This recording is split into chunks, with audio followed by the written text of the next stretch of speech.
Yeah, in my analysis, I think the war on terror and the wars of the wars in Iraq, Afghanistan, and so on, are part and parcel of the globalization process. That is, I call, in order to distinguish them, economic globalization, the economic processes at work that I described, which have led to the present situation.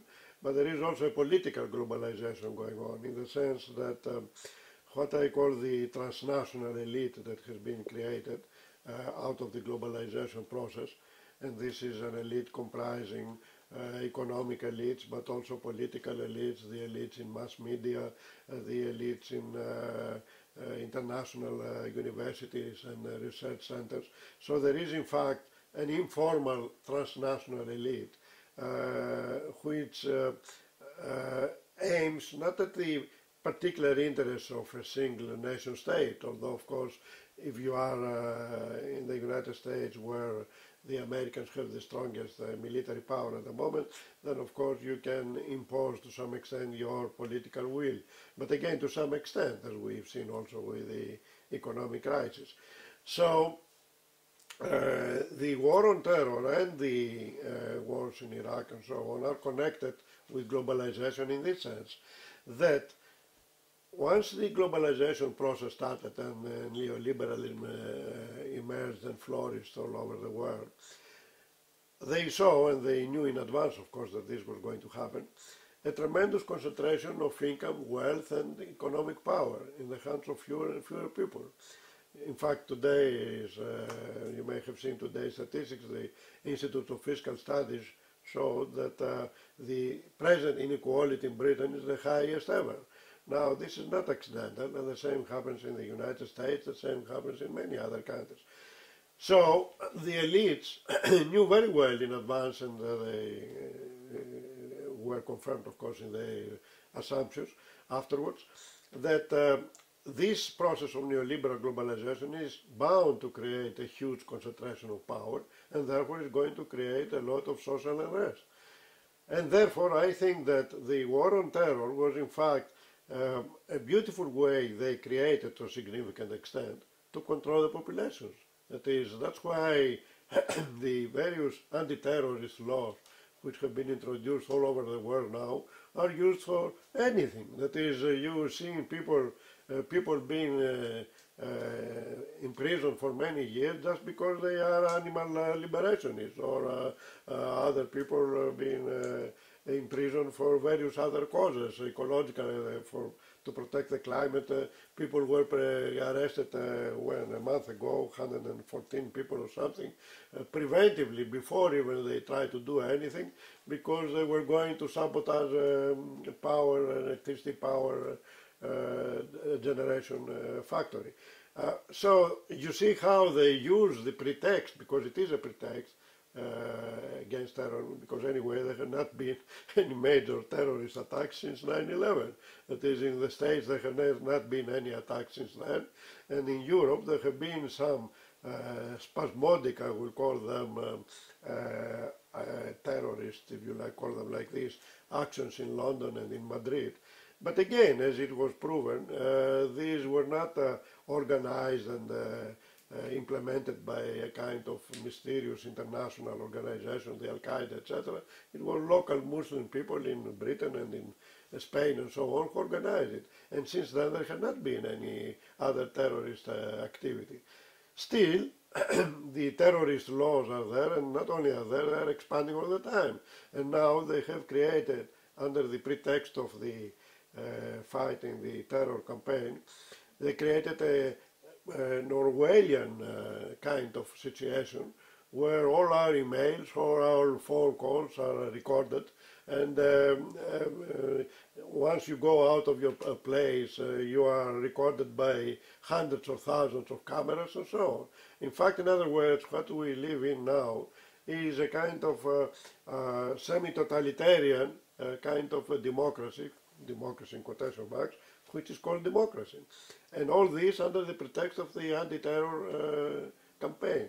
And as regards particularly the Iraq and war that you asked, and Afghanistan and so on, this again was part of the globalization, in the sense that they had to control not only the oil but also the other energy sources of the wider Middle Eastern area.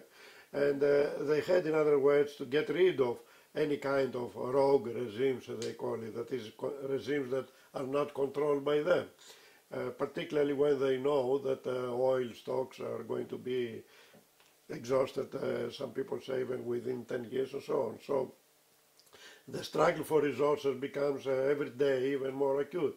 And the strategists, the planners of Pentagon and so on, know very well that this is going on, and therefore they had to integrate as far as possible all these countries like Afghanistan, Iraq and so on. They had to integrate them into the new world order that was created not only because of the collapse of the actually existing socialism, but also because of the rise of neoliberal globalization. This is how the two are connected, in other words, the war against terrorism and neoliberal globalization with the wars in Afghanistan and Iraq.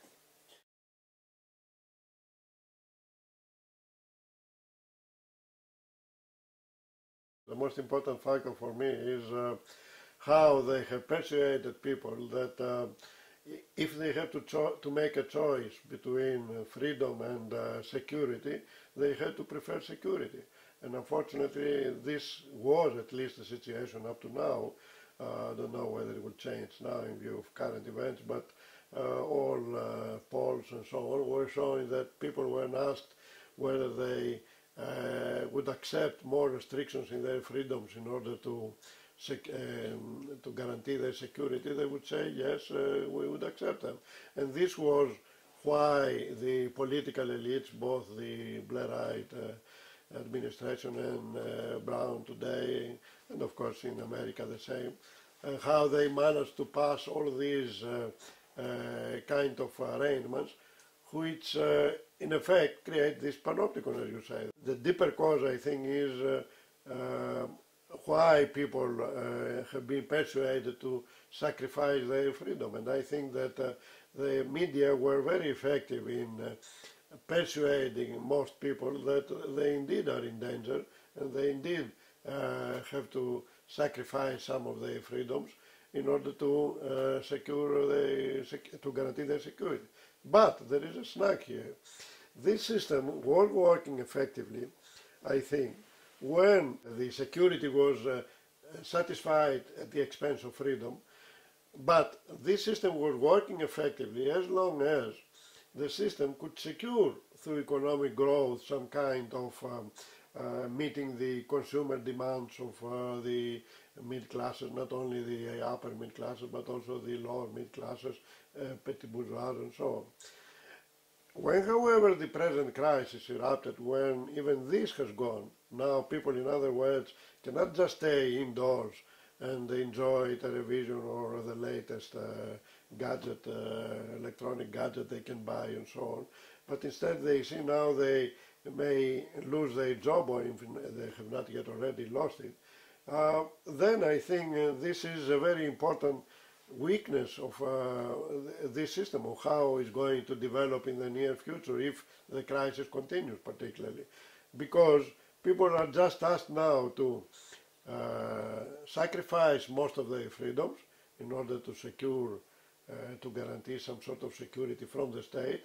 And at the other hand, they do not secure even their own jobs. They do not secure even their own quality of life. They know that life on the planet itself is threatened. They know their own life, their own jobs are threatened. So at some point, I think that many people would start wondering what sort of security, to secure us from what, when they could not enjoy even what the system was securing us up to now.